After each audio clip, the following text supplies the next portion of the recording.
two queries that allow us to retrieve a list of movies. Right, this one allows us to retrieve all movies that have a keyword Batman, and this one allows us to retrieve a particular movie if we know that movie's ID. So we want to be able to do this programmatically. So I have here an STS project that similar to the one you have already. That is a Spring Boot project with a web app.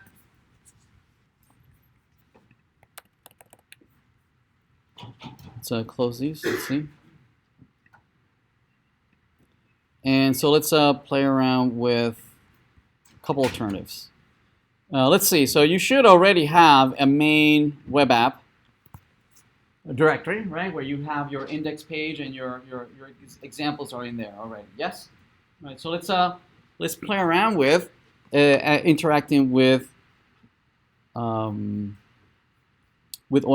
So let's do a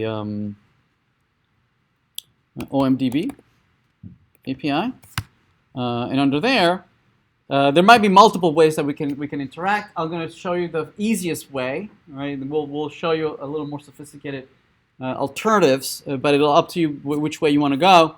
I think the easiest way that we can connect to this is through jQuery. Anybody play around with jQuery? Well, I'm surely my web students certainly, but anyone else outside of my web? Okay, so if you haven't, it's fairly simple. Let's show you an example. I'm going to create here an index page.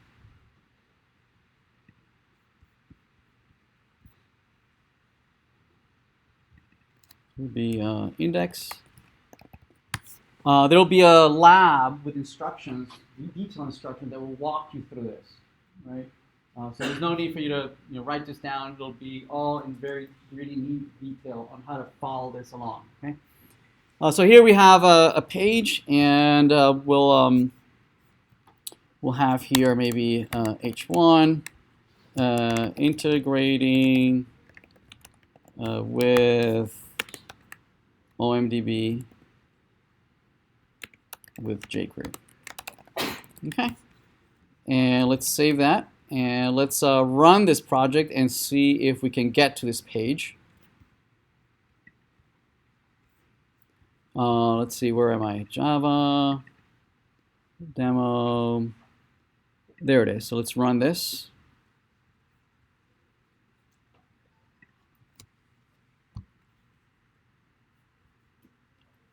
And we'll navigate to omdb jQuery.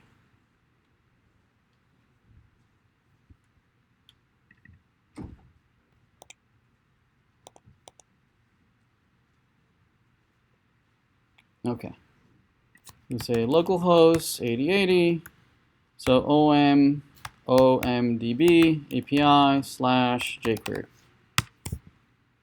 Oops, I think I need to type in index.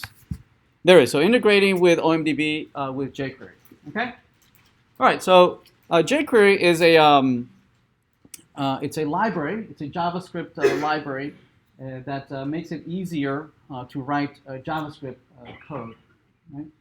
JavaScript, the different vendors of the browsers have kind of fragmented the different versions of JavaScript, and it makes it harder for developers to write a code that behaves the same way across all browsers. Right? So what jQuery has done is that it has implemented a lot of the good practices that developers have accumulated over the years, right? And just created a nice little API that abstracts the browser so that we don't have to know the nitty-gritty on whether we're coding for Safari or we're coding for Chrome or Firefox and the different versions. We don't have to know any of that, right? It just gives us a nice API above that. So let's create in our index page. Let's bring in the library, the JavaScript library, the jQuery library. Let's look for it. You can say jQuery CDN, and we'll be able to. Let's use the latest one. the minified version, and we can just copy this script tag right here. And we'll put that in the head. And there we go. We have jQuery installed. Right? What this is going to do is going to go out to jQuery's server. It's going to download a file called jQuery331min.js. And it's going to cache it in our local browser. Right? All right, we do that. We've done that. And now we're going to add our script, our JavaScript. And we're going to put it in a file called app.js. So that's a very common name, not script.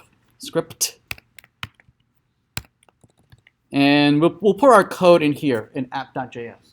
Okay? All right, so let's do that. Let's create a file here. Under here, we'll say new JavaScript file, JavaScript other. This is JavaScript. We'll call it app.js. And there we go. So what we're going to do here is we're going to load it. We're going to make sure that we are loading this file. I'm just going to say alert hello from JavaScript. Right, so if we reload our page, it says hello from JavaScript. Right, so our app.js is being loaded. Right, the way JavaScript works is that it loads whatever JavaScript file you tell it to, and immediately it executes it. Right, that's how JavaScript works.